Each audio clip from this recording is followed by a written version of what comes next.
네, 이제 기초적인 검색기 교육은 어느 정도 완료된 것 같습니다. 지난 시간에는 거래량 통해서 급등하는 종목들 포착하는 기법 설명해 주셨는데 오늘은 또 색다른 기법 준비해 주셨다고요? 네, 맞습니다. 지난 시간에는 거래량을 이용해서 당일날에 급등했던 종목군들을 잡아냈다면 오늘은 색다른 지표를 가지고 당일날에 급등했던 종목군들을 잡아내려고 합니다. 그러면 지난 시간에 배웠던 부분들을 한번 복습하고 넘어가야겠죠. 그럼 제가 아나운서님께 질문을 드려보도록 하겠습니다. 네, 준비되셨나요? 네. 네, 차트에 3대 요소라고 말씀을 드렸는데 3대 요소 어떤 게 있을까요? 일단 거래량, 그리고 캔들, 이동평균선. 네, 정확합니다. 제가 너무 쉽게 질문을 드렸죠. 그래서 많은 분들이 똑같이 대답을 해 주셨을 겁니다. 가장 중요하다라고 보시면 돼요. 거래량, 이동 평균선, 캔들까지 이 세 가지 중에 단 한 가지만 제대로 알고 계셔도 당일날에 급등한 종목들 그리고 급등 이후의 추세적인 상승 혹은 반전, 상승 반전까지도 여러분들께서 앞으로 예측 및 분석이 가능한데요.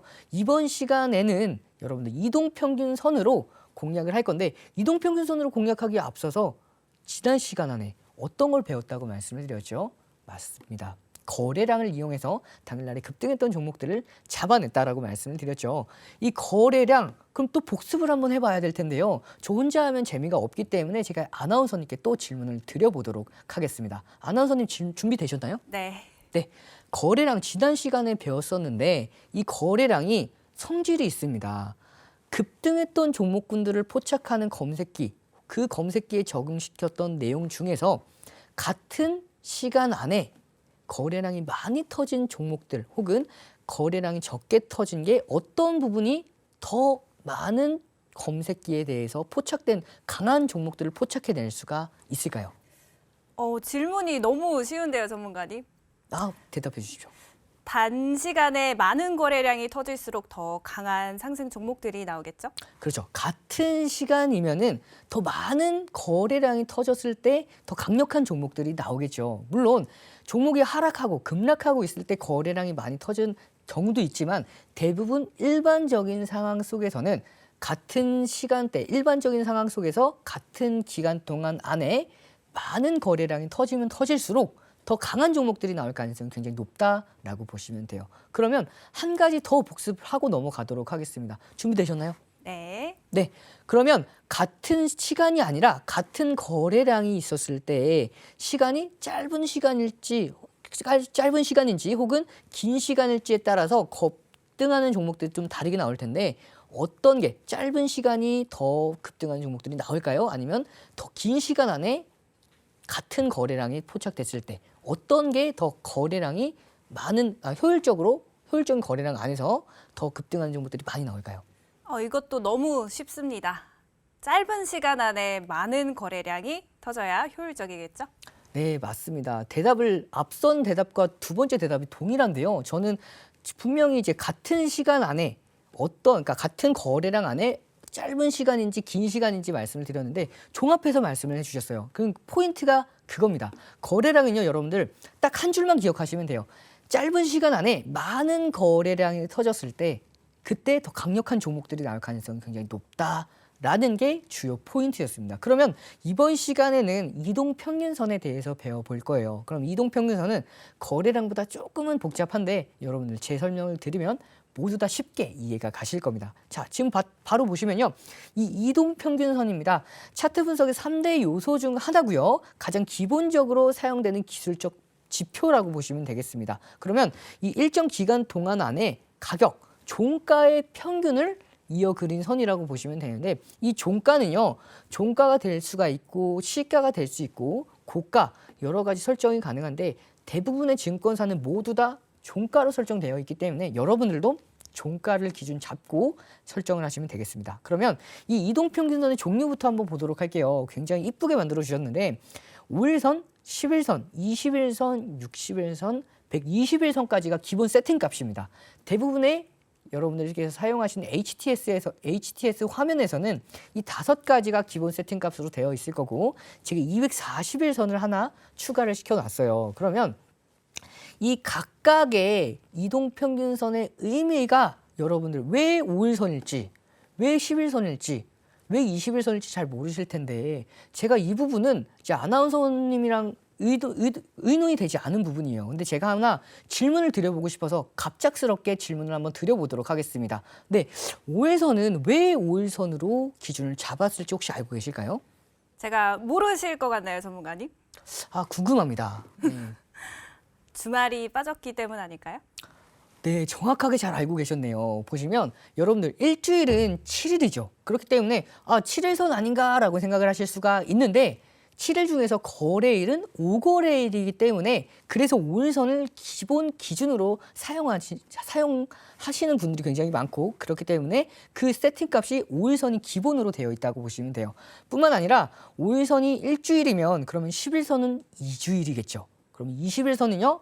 한 달 기준으로 잡아보시면 되겠습니다. 그러면 60일선은요? 그렇죠. 분기선으로 보시면 되고요. 120일선은 반기선, 그 다음에 240일선은 1년 이동평균선으로 보시면 되겠습니다. 그럼 각각의 이 이동평균선의 종류에 따라서 여러분들께서 단기, 중기, 장기 이동평균선으로 나눠볼 수가 있어요. 이렇게 5일과 10일선은 단기 이동평균선으로 분류할 수가 있고 20일선과 60일선은 중기, 그리고 120일선과 240일선은 장기 이동평균선으로 볼 수가 있겠죠. 이렇게 각각의 단기, 중기, 장기로 나눴을 때 이걸 왜 나누냐라고 생각을 하시는 분들이 계신데 이걸 나중에 또 활용해서 검색기에 적용까지 시켜볼 수가 있습니다. 그러면 이동평균선의 종류에 대해서는 배웠는데 다음 거 보시면은 이동평균선 종류가 하나 더 있어요. 여러분들 단순, 지수, 가중, 기하, 조화, 삼각이 있습니다. 처음 들어보시는 분들이 굉장히 많으실 거예요. 이걸 갖다가 다 알아야 되냐? 전혀 필요가 없습니다. 단순과 지수, 가중 같은 경우에는 각각이 넘어갈 때마다 최근치에 더 가중돼서 검색기에 혹은 이 이동평균선에 반영된다고 보시면 돼요. 그러면 여러분들 나는 어떤 걸 활용해야 되냐라고 하셨을 때 저는요. 여러분들 많은 분들이 사용하시는 이동평균선이 다를 수가 있어요. 하지만 전 여러분들께 이 시간 빌어서 말씀을 드리는 게 가장 많이 보는 분들이 사용하는 그 지표가 가장 확률이 높다고 보시면 돼요. 물론 이 단순과 지수, 가중 각각의 이동평균선마다 사용하는 게 조금씩 달라요. 장단점이 있습니다. 하지만 여러분들께서 기준을 잡아보실 때 단순으로 기준 잡아보셔도 돼요. 이걸로만 하셔도 충분합니다. 그리고 가장 많은 분들이 보는 게 단순 이동평균선이기 때문에 이걸 기준으로 수많은 보조지표들이 이걸 기준으로 만들어진 보조지표들이 많아요. 그렇기 때문에 여러분들도 이 단순 이동평균선을 기준으로 잡고 매매하시면 되고 자 기하, 조화, 삼각 같은 경우에는 아실 필요가 전혀 없습니다. 그렇기 때문에 많은 이동평균선들의 종류가 많다 하더라도 가장 기준 잡아봐야 될 게 어떤 거라고 말씀을 드렸죠? 그렇죠. 단순 이동평균선 이 부분만 체크해서 기억을 해주시면 되겠습니다. 자 그러면 이 이동평균선의 종류까지 봤죠? 다음으로 넘어가도록 하면 이동평균선의 특징들이 있습니다. 앞서서 이동평균선들 단기 이동평균선, 중기, 장기가 모두가 있죠. 이 각각의 이동평균선마다 특징들이 있습니다. 그 특징은요. 각각의 이동평균선이 지지 혹은 저항 역할을 합니다. 그렇기 때문에 이 각각의 이동평균선을 이용해서 여러분들 매매를 할 수가 있어요. 물론 단기 이동평균선들은 단기 종목들을 공략할 때 사용이 가능하고요. 조금 더 장기 이동평균선들은 긴 종목들을 봤을 때 그때 사용이 가능하겠죠. 제가 간단하게만 말씀을 드렸는데 이걸 활용하는 매매법들 제가 차근차근 설명을 또 나중에 드릴 거예요. 그리고 이 이격도가 있습니다. 이격도 주가와 이동평균선 간의 가격의 그 거리를 얘기를 하는 건데 이 이동평균선들의 밀집이 더 확인이 되면은 조금 더 5일선, 11선, 21선 그리고 240일선까지 밀집해서 있어요. 그러면 이 밀집한 에너지가 응축이 되어 있는 거고 한쪽으로 시세가 나기 시작하면 강력하게 움직일 수가 있는 겁니다. 이런 이동평균선들의 특징들이 있고요. 뿐만 아니라 이 이동평균선의 매매 기법 중에서 가장 중요한 것들 중에 첫 번째입니다. 정배열인지 역배열인지가 굉장히 중요해요. 여러분들이 이 정배열이 뭔가 역배열이 뭔가라고 생각하시는 분들이 계실 텐데 정배열은요. 단기 이동평균선들이 위에 있는 게 정배열이에요. 그래서 5일선이 가장 위에 있고 11선, 21선, 60일선, 120일선, 240일선까지 순차적으로 있는, 물론 모든 게 다 순차적으로 있진 않아도 이렇게 단기가 위로, 거기다가 장기일수록 아래로 있는 게 정배열이라고 보시면 되고요. 역배열은 반대겠죠. 그러면 정배열은 5일선이 더 위에 있죠. 그러면 최근에 있는 종목, 최근 거래일일수록 더 많이 올라갔다는 뜻이기 때문에 종목 계속해서 우상향 올라가고 있는 종목들이 포착되는 게 이 정배열에 있는 이동평균선에 있는 종목들이 우상향하고 있다라고 보시면 돼요. 그럼 역배열은 반대겠죠. 최근에 계속해서 하락세를 이어가고 있는 종목들이 역배열 종목이라고 보시면 되겠습니다. 그리고 마지막으로 볼게요. 이번 시간 안에는 이 이동평균선의 기본적인 내용들만 해도 시간이 모자르기 때문에 제가 여기까지만 진행을 할 거고, 여기까지만 진행을 하셔도 여러분의 검색식에서 당일날에 급등하는 종목군들을 포착해내는 건 충분합니다. 자, 보시면 골든 크로스가 있고 데드 크로스가 있죠. 골든 크로스의 경우에는 여러분들 많이는 들어보셨을 텐데 정확한 정의에 대해서는 아실 필요가 없습니다. 그냥 쉽게 생각하셔도 돼요. 골든 크로스는요, 단기 이동평균선들이 장기 이동평균선을 돌파할 때 골든 크로스라고 보시면 되고요.